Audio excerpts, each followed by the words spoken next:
Satellite camera থেকে যদি পৃথিবীর উপর নজর দেওয়া হয় এবং ট্র্যাক করা হয় তাহলে দেখা যাবে গোটা পৃথিবীতে ঠিক এরকম মৌমাছির মতো প্লেন ঘুরে বেড়াচ্ছে। একটি অনুমান অনুসারে সারা বিশ্বে প্রতি সেকেন্ডে ৯,৫০০ কমার্শিয়াল প্লেন আকাশে তার যাত্রা তৈরি করে।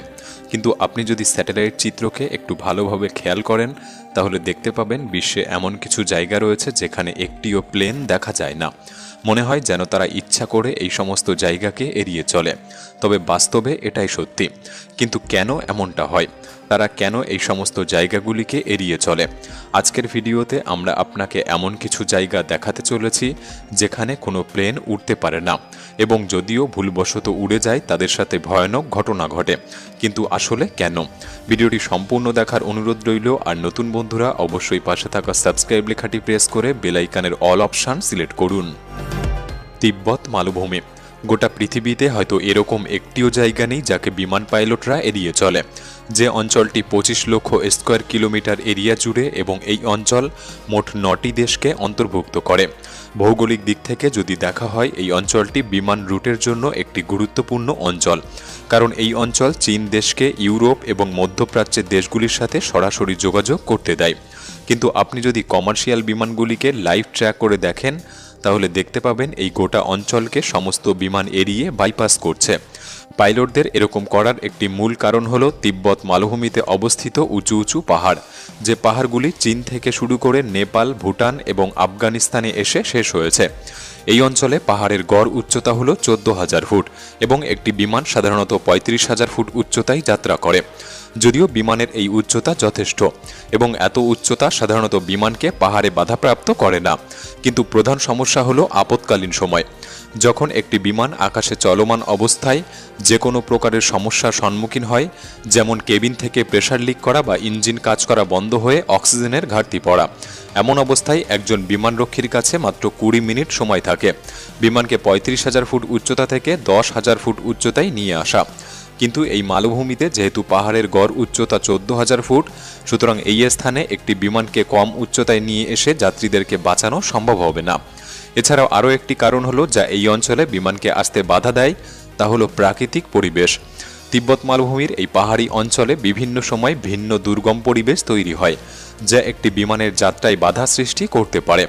যার মধ্যে একটি হলো উঁচু পাহাড়ের গায়ে জোরালো বাতাস বাধাপ্রাপ্ত হয়ে তার গতি ঊর্ধ্বমুখী হওয়া, যে কারণগুলির জন্য আজও একটি বিমান এই অঞ্চলে প্রবেশ করতে ভয় পায়। আগ্নেয়গিরি। ২০২২ সালের জানুয়ারি মাসে দক্ষিণ প্রশান্ত মহাসাগরের টঙ্গা আইল্যান্ডে একটি জলের নিচের আগ্নেয়গিরি বিস্ফোরিত হয়েছিল। যে আগ্নেয়গিরির ধোঁয়া বা অ্যাশ ক্লাউড এতটা উচ্চতায় উঠেছিল যা ইতিহাসের সমস্ত রেকর্ডকে ভেঙে ফেলেছে। যে দৃশ্যটি স্যাটেলাইট ক্যামেরায় রেকর্ড করা হয়, এবং এটি দেখতে ঠিক এরকম ছিল। ধোঁয়া এবং ছাই মিশ্রিত এই মেঘ এতটা উচ্চতায় ছিল যা ভূমি থেকে প্রায় ১,৯০,০০০ ফুট। এত উচ্চতায় পাওয়া যে কোনো ধোঁয়া বা ছায়ের মেঘ সাধারণত যে কোনো বিমানের ক্ষেত্রে বিপজ্জনক হতে পারে। এছাড়াও আগ্নেয়গিরির ছাই থেকে তৈরি এই মেঘ একটি বিমানের উইন্ডশিল্ডকেও ভেঙে ফেলতে পারে বা ইঞ্জিনকে অকেজো করে দিতে পারে। ১৯৮২ সালের ২৪শে জুন লন্ডন থেকে একটি বিমান নিউজিল্যান্ডের উদ্দেশ্যে রওনা দিয়েছিল এবং একটি আগ্নেয়গিরির মেঘের মধ্যে প্রবেশ করে। এটা সেই সময়ের কথা বলছি যে সময় বিমানে ধূমপান করা নিষিদ্ধ ছিল না। প্রথম অবস্থায় বিমানের মধ্যে ধোঁয়া দেখে সকলে ভেবেছিল কেউ হয়তো স্মোকিং করছে, কিন্তু পরে যা ঘটেছিল তা ছিল ভয়ানক।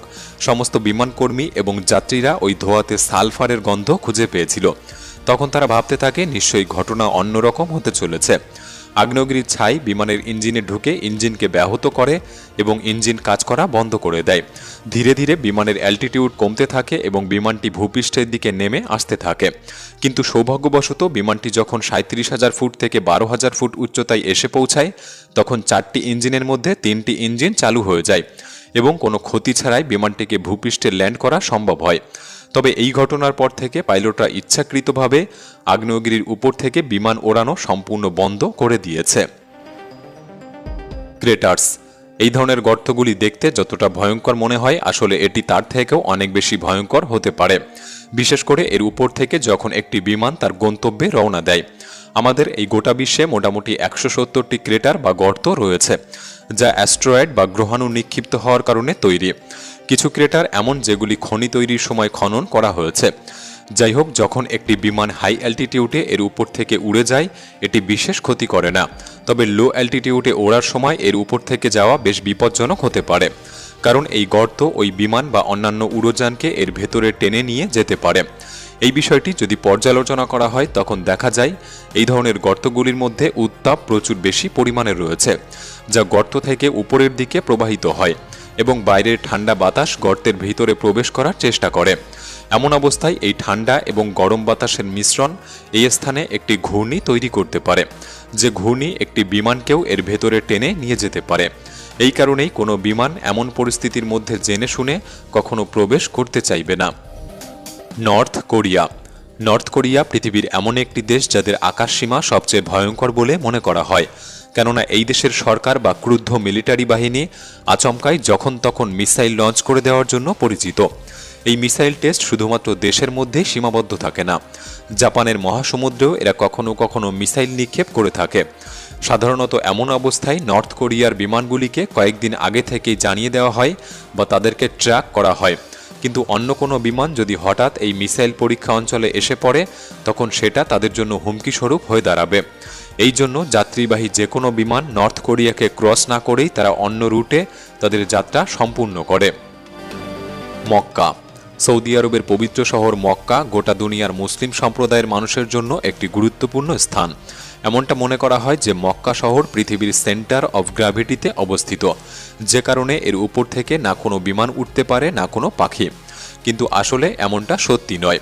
মসজিদুল হারামের উপর দিয়ে যে কোনো বিমান উঠতে পারে না, এর মূল কারণ হলো সৌদি সরকার এই অঞ্চলটিকে নো ফ্লাই জোন করে রেখেছে। এমনটা করার দুটি কারণ রয়েছে। প্রথমত, নিরাপত্তা। মক্কা শহরে প্রত্যেক দিন কয়েক লক্ষ মানুষের সমাগম ঘটে। যদি দুর্ভাগ্যবশত কোনো বিমান হামলা বা এরূপ কোনো প্রকার ঘটনা ঘটে তাহলে সবার জীবন সংকটে পড়তে পারে। এবং দ্বিতীয় কারণ হলো মক্কা শহরের অবস্থান।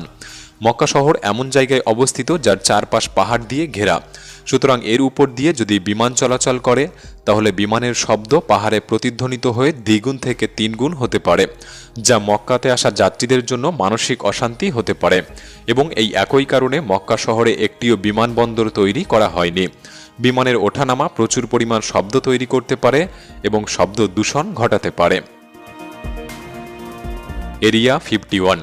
মার্কিন যুক্তরাষ্ট্রের নেভাডা রাজ্যের ৭৫০০ স্কয়ার কিলোমিটার এলাকা জুড়ে অবস্থিত একটি মার্কিন সামরিক ঘাঁটি এবং ষড়যন্ত্র তত্ত্বের কেন্দ্রবিন্দু, যা এরিয়া 51 নামে পরিচিত।